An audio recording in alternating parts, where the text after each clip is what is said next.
Welcome to the Deep Dive. We're here to help you navigate some pretty complex territory. And today, it's definitely complex. We're diving into the entire cardiac pharmacy unit. Yeah, this is huge. It covers, what, 8 chapters? hmm All about drugs for the heart, the blood vessels, the kidneys. It's foundational stuff. It really is. And you can't just look at these systems in isolation. Our source material really emphasizes how interconnected everything is. Think fluid volume, electrolytes, hormones. It's all linked. Right, like a big circuit board inside the body. Exactly. So our goal today isn't just to list drugs, it's to pull out those connections. Find the patterns, especially the safety patterns, and the really key nursing priorities. We want to make this mountain of information feel, well, manageable for you. Actionable knowledge, that's the aim. Because changing fluid balance in the kidneys directly impacts heart pressure and output. You can't separate them. Precisely. So let's jump in. Part 1. Vascular management controlling pressure and resistance. Okay, starting with the big one, hypertension, HTN. Right. And interestingly, even just defining hypertension isn't totally straightforward. It's actually evolved. How so? Well, the older guidelines, like JNC8, they set the bar a bit higher, something like persistent blood pressure over 50/90 for folks over 60. Okay. But it was stricter, 420/90 for younger people or anyone with kidney disease or diabetes already. And then things changed. Yeah, significantly. The 2017 AHA-ACC guidelines came out, and they really tightened things up.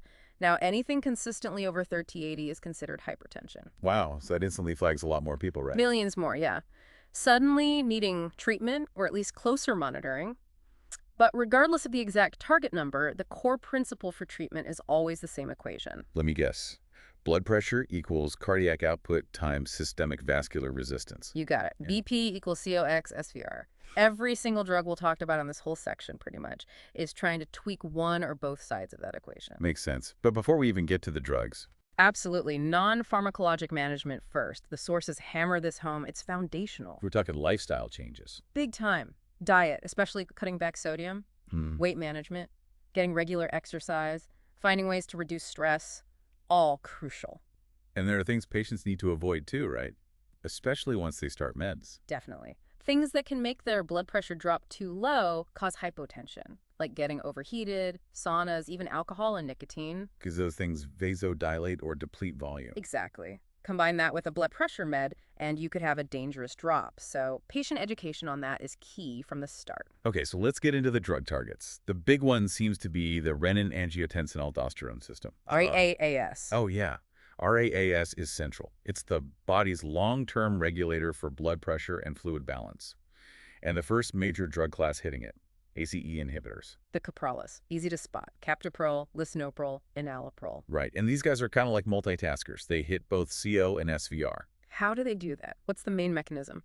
Okay, so primarily, they block the angiotensin converting enzyme. That's the ACE.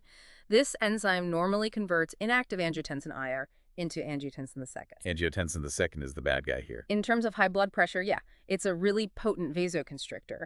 So blocking its formation immediately lowers that systemic vascular resistance, the SVR part of the equation. That's reducing afterload. Got it. But you said they do more. They do.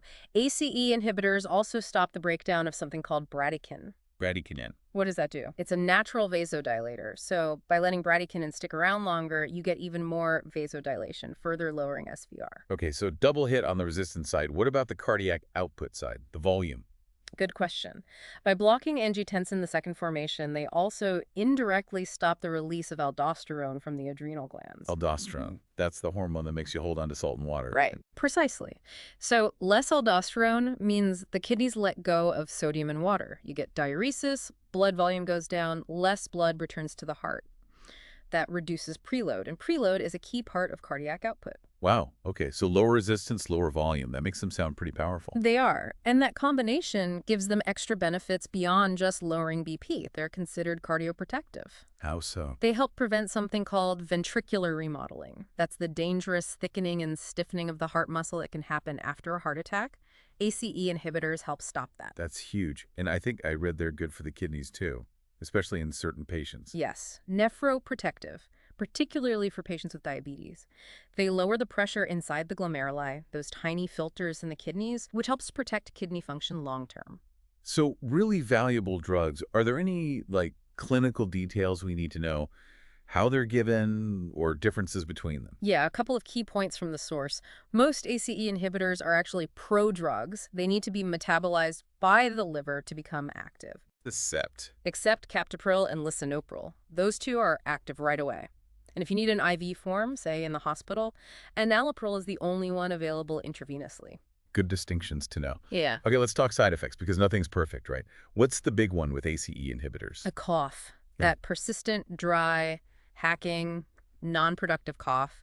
It's really characteristic. And that's from the bradykinin buildup. Exactly. It happens in maybe 5, even 10% of patients. And it's often annoying enough that people just stop taking the drug. It's a major reason for non-adherence. Okay, the cough. What else? You mentioned aldosterone blockage. Right. If you block aldosterone, you stop the kidneys from kicking out potassium. So the predictable side effect is hyperkalemia, high potassium levels. Got to monitor those K+ levels closely. Makes sense. And isn't there a really serious, though rare, allergic type reaction? Angioedema, yes. It's rare, but it can be fatal. It's this rapid swelling, usually of the lips, tongue, throat. It can obstruct the airway. Caused by massive vasodilation locally. Yeah. It's a true medical emergency. If it happens, the drug has to be stopped immediately and never used again in that patient. And one more major warning? Pregnancy. ACE inhibitors have a black box warning, absolutely contraindicated in pregnancy due to the risk of fetal toxicity. Okay, so if someone gets that awful cough or has angioedema, what's the alternative? Where do we go next? Usually we move to the ARBs, angiotensin the second receptor blockers. The sartans, losartan, valsartan. Right. These work a step later in the RAAS pathway. They don't stop angiotensin II from being made, but they block it from binding to its main receptors, the type 1 receptors. So similar outcome, less vasoconstriction, less aldosterone release. Pretty much the same cardiovascular benefits, yeah. But the key difference is how they get there. They don't affect bradykinin levels. Ah, so much lower risk of the cough and angioedema. Exactly. That's the main advantage why you would switch. You keep most of the benefits, but ditch those specific side effects. Makes sense. Now, there was something mentioned about how well these work in different groups. Yeah. A racial consideration. Yes, that's an important point highlighted in the material. Studies show that Black patients as a group often have a less pronounced blood pressure lowering response to either ACE inhibitors or ARBs when used as monotherapy. Why is that thought to be the case? The leading theory relates to baseline renin levels. Many Black individuals tend to have lower plasma renin activity. If the RAA system isn't as active to begin with, well, then blocking it just doesn't produce as dramatic an effect. So clinically, what does that mean for treatment choices? It often means that for Black patients needing antihypertensive therapy, the first-line choice might instead be a thiazide diuretic or a calcium channel blocker. Those often tend to yield better initial results in that population. Okay, that's a critical nuance for practice. And you mentioned diuretics. That's a perfect segue. If ACEs and ARBs lower volume indirectly by blocking aldosterone. Diuretics tackle volume head-on, right in the kidney. They're covered in Chapter 28. They basically work upstream from the RAAS blockers by directly causing the kidneys to excrete more sodium and water. So they reduce blood volume, which lowers preload, which is part of that cardiac output side of the BP equation. Precisely. But this is where a really important safety pattern emerges, linking several chapters. Which is? Most of the common diuretics, we're talking the loop diuretics like furosemide and the thiazides like hydrochlorothiazide, they carry a significant risk of causing hypokalemia, low potassium. Okay, low potassium.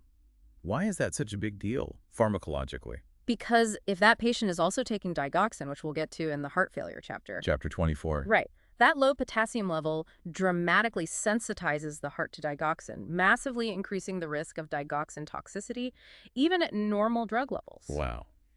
So a diuretic choice in Chapter 28 directly impacts the safety of a heart failure drug from Chapter 24, all mediated by an electrolyte issue from Chapter 29. You nailed it. It's a classic critical connection. You have to monitor potassium when these drugs are used together. Okay, really highlights that interconnectedness you mentioned. Let's shift gears now. Part 2, addressing the heart muscle, angina, and failure. Starting with Chapter 23, angina pectoris, chest pain from ischemia. Right, ischemic heart disease. Basically, the heart muscle isn't getting enough oxygen for the work it's doing. There's a supply-demand mismatch. So the goal of the drugs is to fix that mismatch. Exactly. We want to reduce how often angina attacks happen, improve the person's ability to exert themselves, and ultimately prevent a full-blown heart attack and MI. We do that either by increasing the oxygen supply, Like opening up the coronary arteries? yeah, vasodilation, or by decreasing the heart's oxygen demand. Slowing the heart rate, reducing how hard it pumps. Precisely. The classic drugs for this, especially for acute relief, are the nitrates and nitrites. Think nitroglycerin. Powerful vasodilators. Very potent. They relax smooth muscle, especially in the veins, but also the arteries, including those crucial coronary arteries supplying the heart muscle itself. Okay, for an acute attack, using sublingual nitroglycerin, there's a very specific safety drill patients need to know, right? Absolutely critical, life-saving, potentially. If someone feels chest pain starting, first step. Sit down or lie down immediately. Don't want them fainting if their pressure drops. Okay, then they take one sublingual tablet. Right. Under the tongue. Let it dissolve. Now, here's the crucial part. They wait 5 minutes. If the pain is not completely gone after 5 minutes. Call 911 Yeah. immediately. Yes. Do not wait. Don't take a second dose first. Call 911. That lack of relief could mean it's not just angina, it could be an MI starting. Can they take more while waiting for help? Yes. While waiting for emergency services, they can take a second tablet, wait another 5 minutes, and if needed, a third. But no more than 3 tablets total, each 5 minutes apart. And the 911 call happens after that first dose fails. That timing is so specific, it's easy to see how someone might hesitate, thinking they're overreacting. Which is why the teaching has to be crystal clear and emphatic. Yeah. Okay, side effects. What should patients expect with nitroglycerin? The headache, right? The headache, often a throbbing one. It's because of that vasodilation happening in the head, too. Patients need to know it's expected. It means the drug is working, and it can usually be managed with simple acetaminophen. Okay. And a huge contraindication. Yes, absolutely cannot be used with erectile dysfunction drugs, the oafils like sildenafil. Viagra Cialis. Right. Both cause vasodilation. Combining them can lead to a catastrophic, potentially irreversible drop in blood pressure. It's a lethal combination. Got it. What about using nitrates long-term? Patches, ointments, any administration tip? Good point. The sublingual tablets are fragile. They lose potency quickly if exposed to light, heat, or moisture. Keep them in the original dark glass bottle, tightly capped. Replace them every 3-6 months, even if unused. And for the topicals? Key things are: rotate application sites to prevent skin irritation. Always remove the old patch or ointment completely before applying the new dose. And for ointments, don't rub them in, just spread it over the prescribed area, usually using applicator paper, and tape it down. You want slow, steady absorption. Okay, clear guidelines. Now let's pivot from angiocardia to the next stage, often. Heart failure, HF, pharmacotherapy. Chapter 24. HF, basically the heart's failing as a pump. Either it can't pump strongly enough, that's systolic dysfunction, or it can't relax and fill properly, diastolic dysfunction. Often measured by ejection fraction, right? What's normal? Normal EF is typically around 55% to 70%. In heart failure with reduced ejection fraction, HFrEF, it's significantly lower. What are the cornerstone drugs for chronic HF? We already mentioned ACE inhibitors and ARB. Yes, RAS blockade is key. And then critically, specific beta blockers, not all beta blockers, but ones proven beneficial in HF, like metoprolol, succinate, the long-acting form, or carvedilol. Okay, beta blockers. They slow the heart rate, decrease contractility. That seems counterintuitive for a failing heart, the beta blocker paradox. It does seem paradoxical, doesn't it? Beta blockers are negative inotropes. They reduce the force of contraction.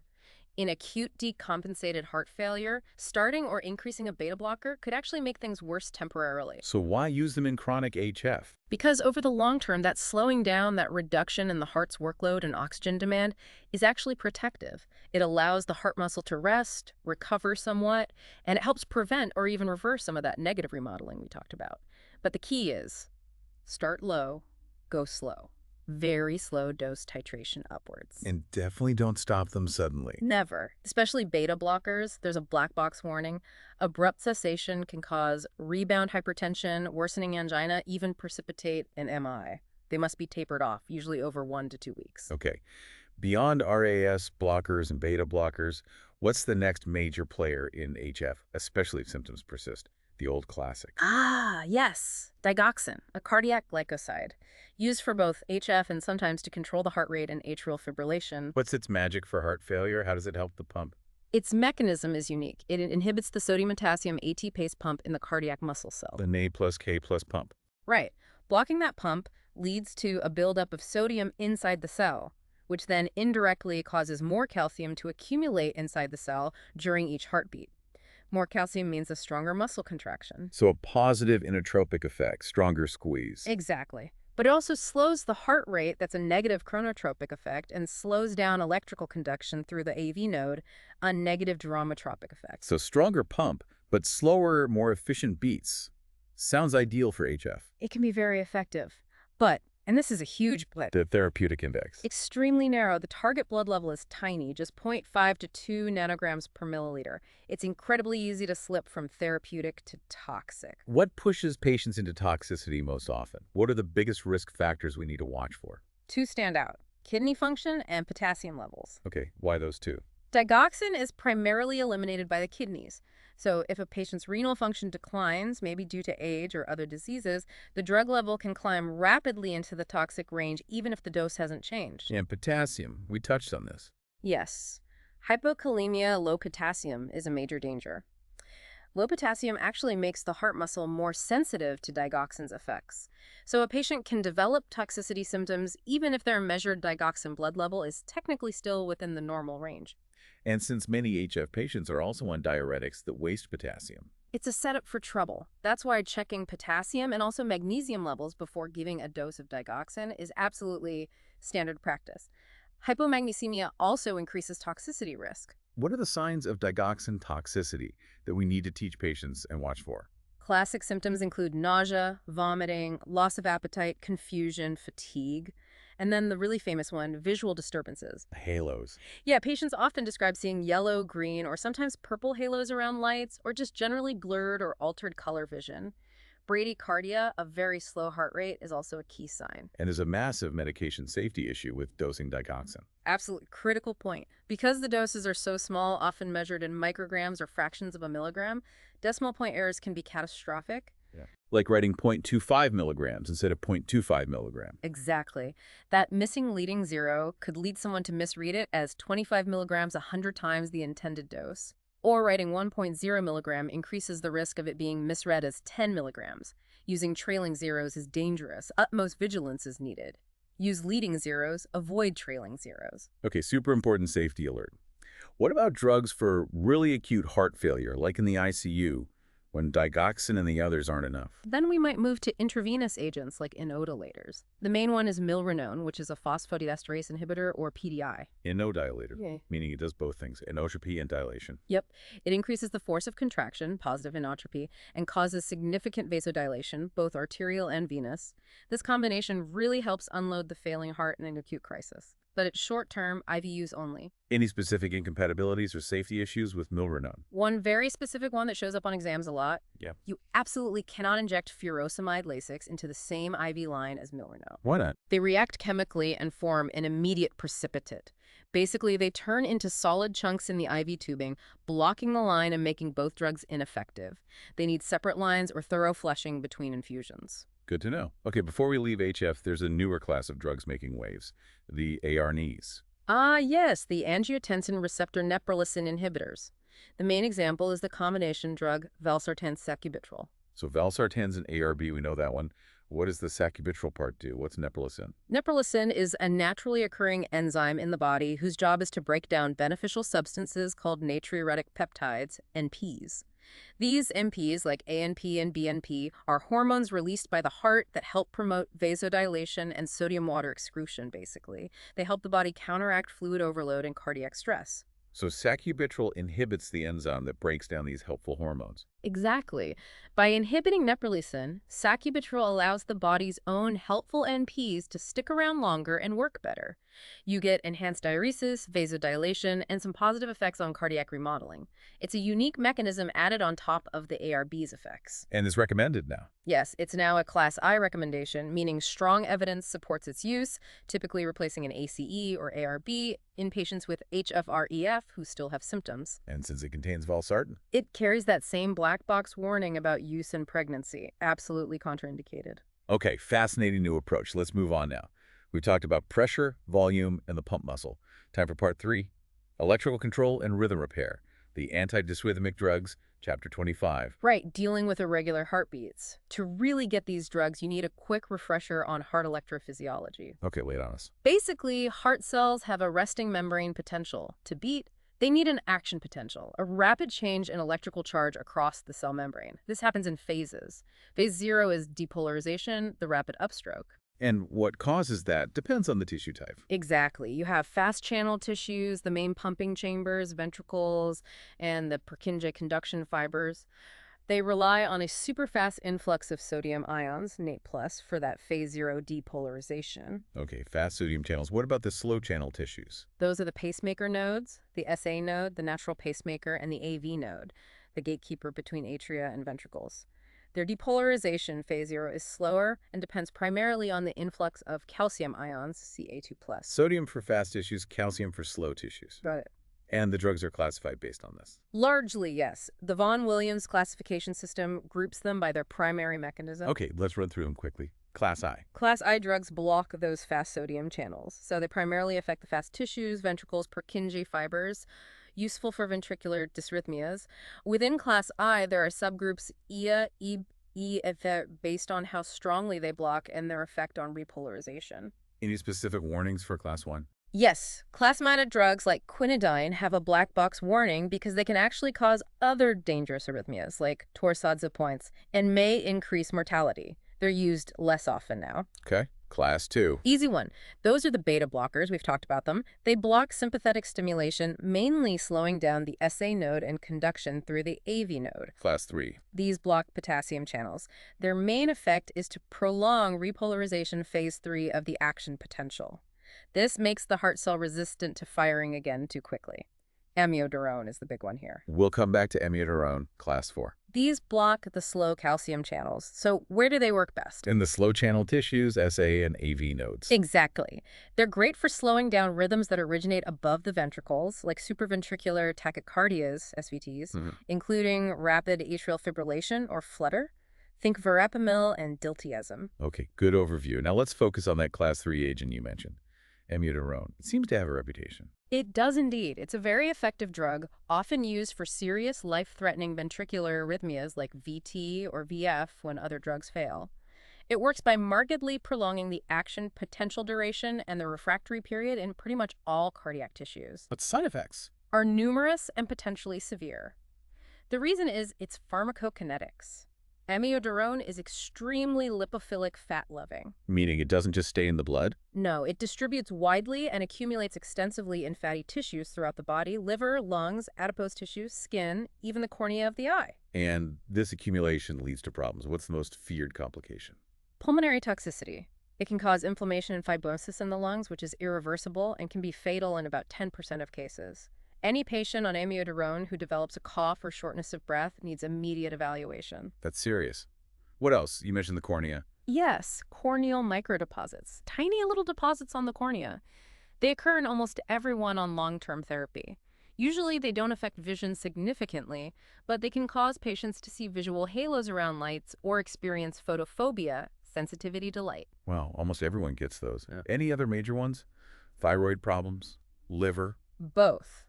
Amiodarone contains iodine, so it can cause either hypothyroidism or hyperthyroidism. It can also cause liver toxicity, so liver function tests need monitoring. And it can cause skin discoloration, a blue-gray tinge, especially in sun-exposed areas. Okay, a long list.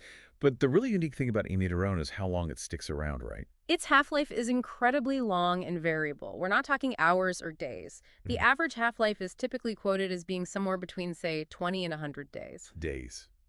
So if you stop the drug. The effects, both the good ones and the bad ones, can persist for weeks or even months after the last dose was taken. This makes managing toxicity tricky and has huge implications for drug interactions. Speaking of interactions, there seems to be a pattern with antidysrhythmics and another class of drugs. Anticoagulants, yes. Many antidysrhythmics, and amiodarone is a prime example, can significantly potentiate the effects of warfarin. How significantly? Amiodarone can inhibit the metabolism of warfarin, causing INR levels to shoot up, sometimes by 50% or more. If a patient on stable warfarin therapy starts amiodarone, their warfarin dose almost always needs to be reduced, often substantially, to prevent dangerous bleeding. Frequent INR monitoring is essential during initiation. So managing the rhythm can directly impact managing clot risk. That's a perfect bridge to our next section. Part 4. Managing circulation components, fat and clots, chapters 27 and 26. Right, let's start with the fat. Antilipamic drugs, chapter 27. The whole point here is managing cholesterol levels, primarily LDL cholesterol, because high LDL is a major risk factor for coronary heart disease, CHD. Deposits build up in the arteries, atherosclerosis, leads to blockages. Exactly. So treatment aims for primary prevention, stopping that first heart attack or stroke, or secondary prevention in those who've already had an event. And the first-line drugs are... Overwhelmingly the statins. The HMG-CoA reductase inhibitors, atorvastatin, simvastatin, rosuvastatin. How do they work? What's HMG-CoA reductase? It's the key enzyme that controls the rate-limiting step in the liver's own production of cholesterol. Statins inhibit this enzyme. So the liver makes less cholesterol internally. Right. And the liver senses this internal deficit. Its response is clever. It increases the number of LDL receptors on its surface. Why does it do that? To grab more LDL cholesterol out of the bloodstream to meet its needs. So the net effect is a lowering of the LDL cholesterol circulating in the blood plasma. Neat mechanism.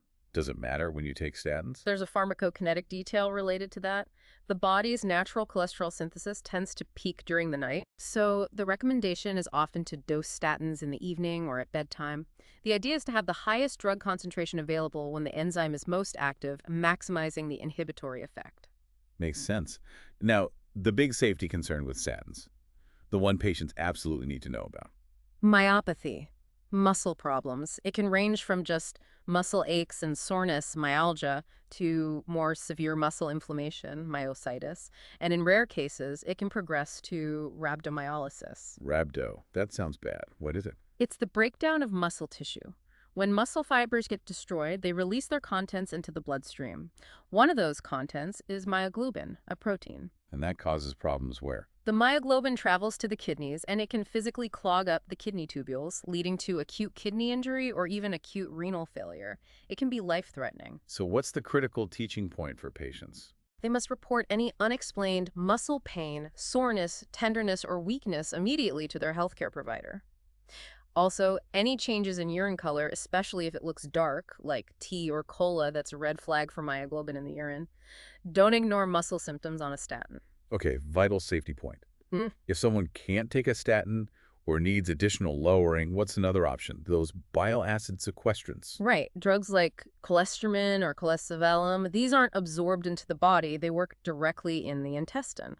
They bind to bile acids, which are made from cholesterol. By binding them up, they prevent the bile acids from being reabsorbed back into the body. The liver then has to use up more cholesterol to make new bile acids, which helps lower blood cholesterol levels. Okay, but because they bind things in the gut, major administration rule. Huge one. These drugs can bind up almost anything else in the intestine, too. Other medications, fat-soluble vitamins, A, D, E, K. So you have to separate the doses. Absolutely. The rule is generally take other oral medications either 1 hour before the sequestrant or 4 to 6 hours after taking the sequestrant. Otherwise, the absorption of those other drugs can be drastically reduced, making them ineffective. Critical timing issue. Okay, let's shift from fat to clots. Coagulation modifiers, chapter 26. Preventing MIs, strokes, PEs, DVTs. Right. These drugs interfere with the coagulation cascade, that complex series of steps involving clotting factors that ultimately leads to the formation of a fibrin clot, or they interfere with platelets. 3 main categories. Yep. Anticoagulants, which prevent clots from forming or getting bigger. Antiplatelets, which stop platelets from sticking together to form that initial plug. And thrombolytics, which actually break down existing clots. Let's start with the big gun anticoagulants. Heparin. Heparin works fast. It binds to antithrombin III, enhancing its ability to inactivate key clotting factors like thrombin and factors A. It prevents new clots, but importantly, does not dissolve clots that are already there. We use it differently depending on the goal, right? Prophylaxis versus treatment. Exactly. For DVT prophylaxis, preventing clots in at-risk patients, like post-op, it's usually given as a low dose subcutaneously, maybe 2 or 3 times a day. Typically, no routine lab monitoring is needed for these low prophylactic doses. But for treating an active clot, like a PE or DVT? Then it's usually a continuous intravenous infusion. And this requires frequent monitoring with a lab test called the Activated Partial Thromboplastin Time, or APTT. What's the target ABTT? You're generally aiming for an APT that's 1.5 to 2.5 times the patient's baseline or the lab's control value. This ensures the blood is thin enough to prevent further clotting, but hopefully not so thin that spontaneous bleeding occurs. Dose adjustments are frequent based on the APTT results. Is there an antidote for heparin if someone gets too much? Yes, protamine sulfate. It binds directly to heparin and neutralizes it. Okay. The other classic anticoagulant, the oral one? Warfarin. Coumadin. Warfarin works completely differently. It interferes with the vitamin K metabolism in the liver, preventing the synthesis of several key clotting factors, 2, 7, and IX. Slower onset than heparin. Much slower. Takes several days to reach full effect because it only affects new clotting factors being made. It doesn't affect the ones already circulating. That's why heparin is often used initially as a bridge until the warfarin kicks in. And monitoring warfarin is notoriously tricky. Very. Requires regular blood tests to check the international normalized ratio, or INR. The target INR range depends on why the person is taking warfarin, but it's often between 2.0 and 3.0, sometimes 2.5 to 3.5 for higher risk situations like mechanical heart valves. What's the antidote for warfarin? Vitamin K1, phytonadione. Giving vitamin K helps the liver start Interactions, right? Food, drugs. Oh, yeah. The big food interaction is vitamin K itself, found in green leafy vegetables like spinach and kale.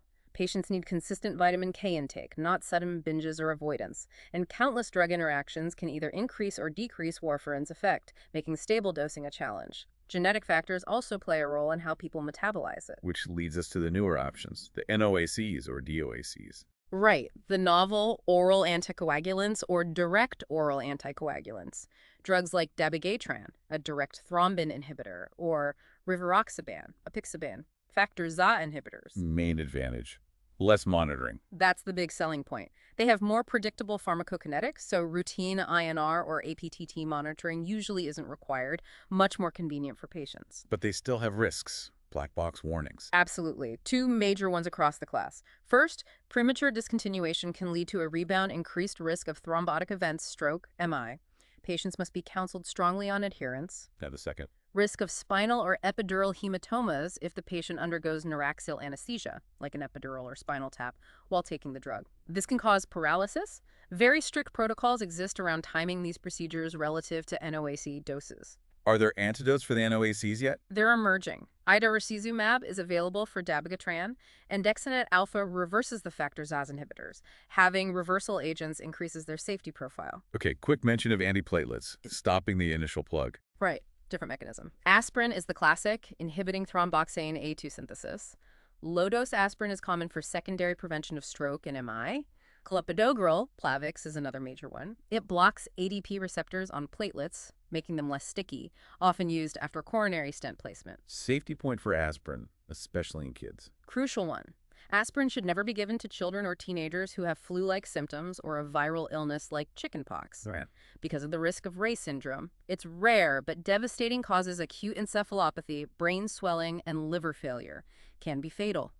Use acetaminophen or ibuprofen instead in kids with fever's viral symptoms. Okay, last category in this section, the clot busters, thrombolytics. Drugs like Alteplase, TPA, these actually dissolve existing clots. Ow. They mimic the body's own tissue plasminogen activator, TPA.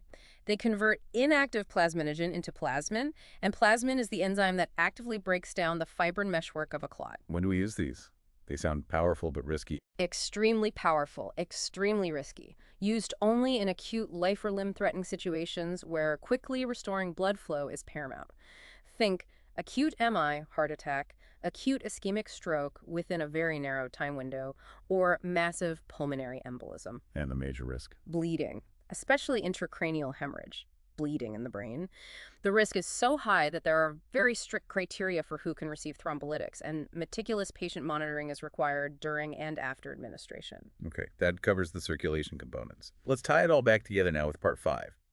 The underlying foundation, diuretics, fluids, and electrolytes. Chapters 28 and 29 again. We need to really nail down those diuretic classes. Right. We mentioned loops and thiazides causing hypokalemia. Let's detail where they work and why that matters. It all happens in the nephron, the functional unit of the kidney. Start with the strongest. Loop diuretics. Furosemide, Lasix. Loops act in the thick ascending limb of the loop of Henle. This part of the nephron is a workhorse. It normally reabsorbs about 20–25% of the filtered sodium.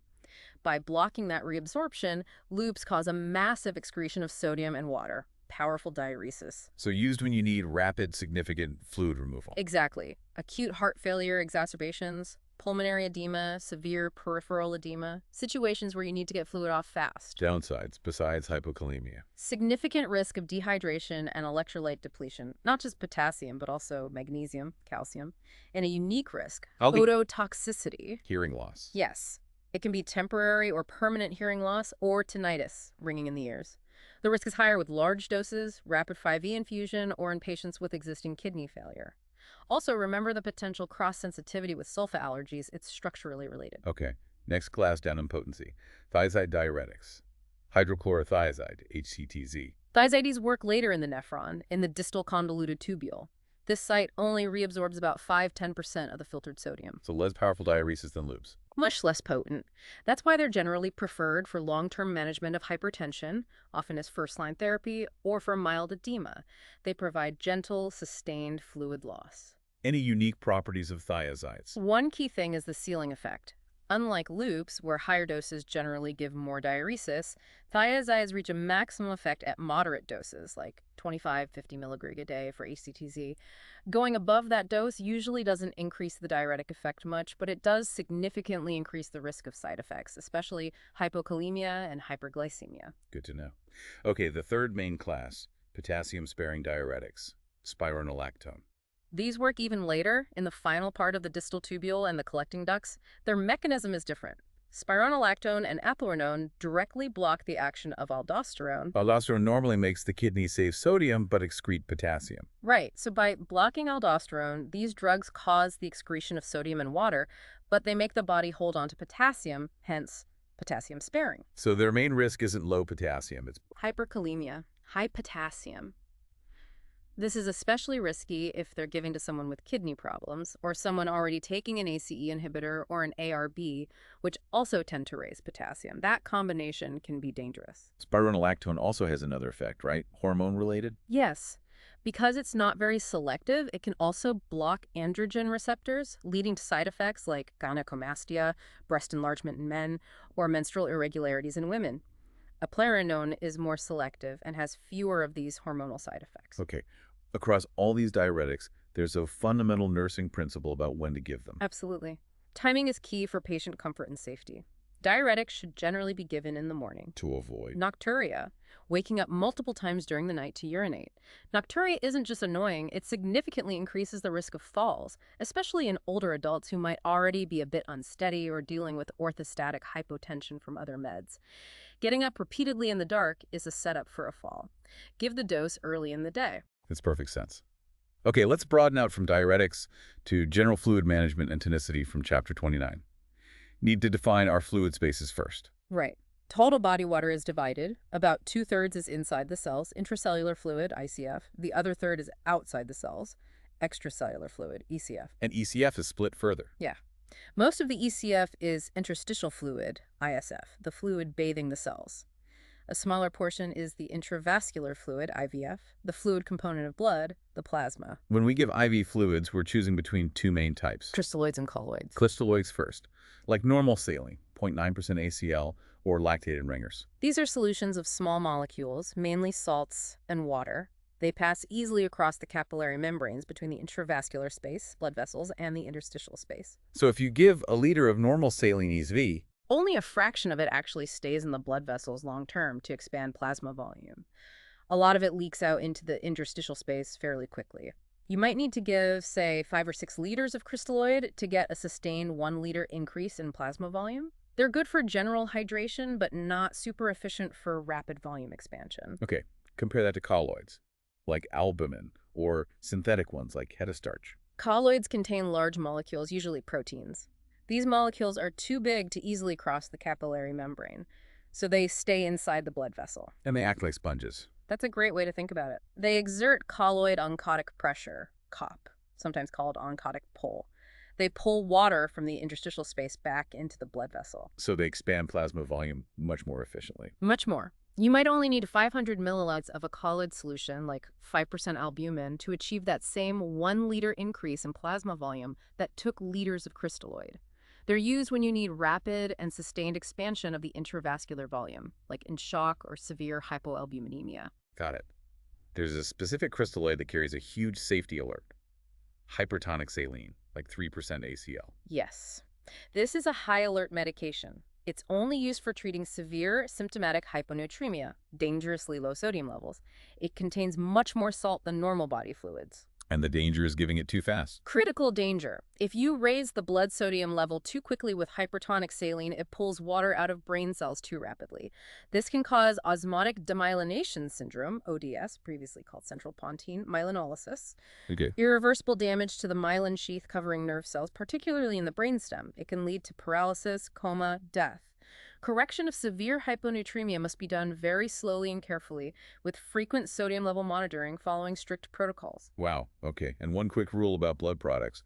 What fluid can they be given with? Only one. Normal saline, 0.99% ACL. Never mix blood products with dextrose solutions, can cause clumping hemolysis, or lactated ringers, calcium can cause clotting. Only normal saline. Usually needed if blood loss exceeds about 25% of total volume. Good rule to remember. Finally, let's touch on the key electrolytes themselves. Potassium first. K plus N. Potassium. Primarily an intracellular occasion, but the extracellular concentration is tightly controlled in a narrow range, typically 3.5 to 5.0 milli-EQL. This gradient is vital for nerve and muscle function, especially the heart. Heart rhythm depends on it. Critically, potassium levels directly affect the heart's electrical stability, pacemaker function, and conductivity. Both hypokalemia, low K+, and hyperkalemia, high K+, can cause life-threatening arrhythmias. We already linked hypokalemia to digoxin toxicity. What about giving potassium intravenously? Safety limits? Yes, very strict safety limits due to the risk of causing fatal hyperkalemia if given too quickly. For peripheral IV infusion in a patient who isn't on a cardiac monitor, the maximum rate is generally considered 10 millidq per hour. Only 10 millicure. Yes. Faster rates require central line access and continuous cardiac monitoring because of the immediate risk of cardiac arrest if potassium levels rise too rapidly.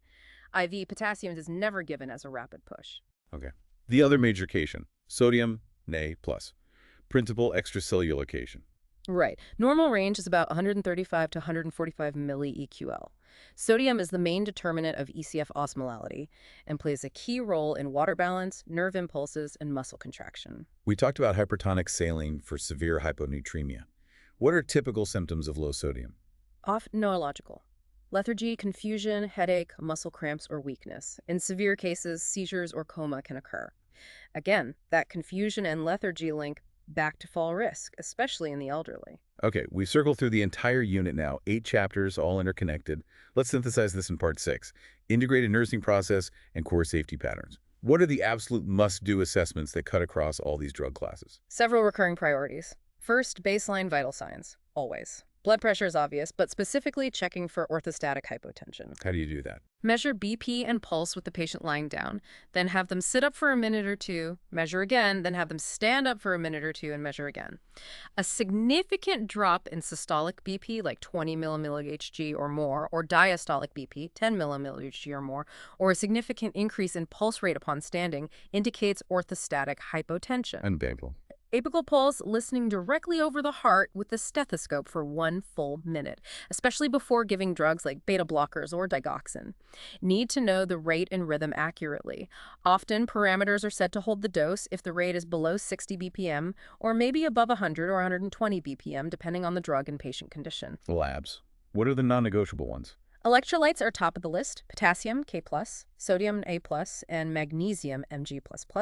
We've hammered home why K+ and Mg++ are vital before giving digoxin. Beyond electrolytes, baseline and periodic liver function tests, LFTs, AST, ALT, and renal function tests, BUN, creatinine, are essential. Why those? Because so many of these drugs are metabolized by the liver, like statins, or excreted by the kidneys, like ACE inhibitors, digoxin, many diuretics. Impaired function drastically changes how the body handles the drug, increasing toxicity risk.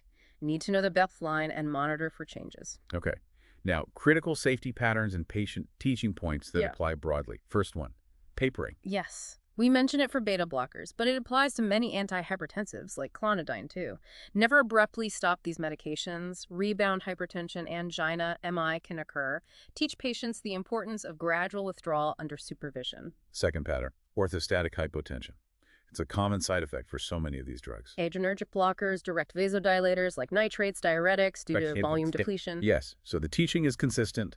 Change positions slowly. Sit on the edge of the bed for a minute before standing. Avoid things that worsen it, like hot showers, baths, saunas, alcohol, or dehydration. Wear compression stockings if advised. And the third big theme? Adherence. Crucial. Many of these conditions, hypertension, hyperlipidemia, heart failure, are chronic. They require lifelong management. Patients might feel fine and think they don't need the meds anymore. But the underlying process is still happening. Exactly. Emphasize that adherence is key to preventing the long-term, silent damage to vital organs. The heart, brain, stroke, kidneys, renal failure, eyes, retinopathy. Education empowers adherence. It really feels like understanding the why, the mechanism of action helps anticipate both the good effects and the bad effects, doesn't it? Absolutely. If you know how a drug works, you can often predict its side effects and necessary monitoring. That's the power of synthesis. Okay, before we wrap up, the source material offered a really interesting point about individualizing care based on gender differences in atrial fibrillation. Let's touch on that as a final thought. Right, it's a provocative finding. Often when we think of AFib, the classic picture might be a man with underlying coronary artery disease. But the research suggests women often present differently. Yes. The source notes that women presenting with AFib tend to be older, perhaps more socially isolated, and are more likely to have other comorbidities like hypertension, obesity, or thyroid dysfunction driving their AFib. Whereas men's AFib might be more directly linked to CAD. That seems to be a trend, yes. So even though the end result is the same arrhythmia, and the drug treatment, like a beta blocker, calcium channel blocker, or maybe amiodarone, might seem similar. The underlying patient profile, the pathophysiology leading to the AFib, and the other concurrent health issues can be quite different between genders. Exactly. It underscores that pharmacology and nursing care can't be one size fits all. We have to constantly consider the individual patient, their unique constellation of risk factors, and tailor the monitoring and management plan accordingly. It's about treating the patient, not just the EKG strip. A really important reminder about personalized medicine, even within these broad drug classes. Well, this has been an incredibly comprehensive deep dive. We've journeyed through managing blood pressure, tackling heart failure and angina, fixing rhythms, managing cholesterol and clots, and grounding it all in fluid and electrolyte balance. We've connected the dots across 8 crucial chapters, highlighting those core mechanisms and safety priorities that are so vital for practice. Hopefully you listening feel better equipped to navigate this complex but critical area of pharmacology. Thank you for sticking with us through this detailed synthesis of the cardiovascular and renal drug unit. Until next time.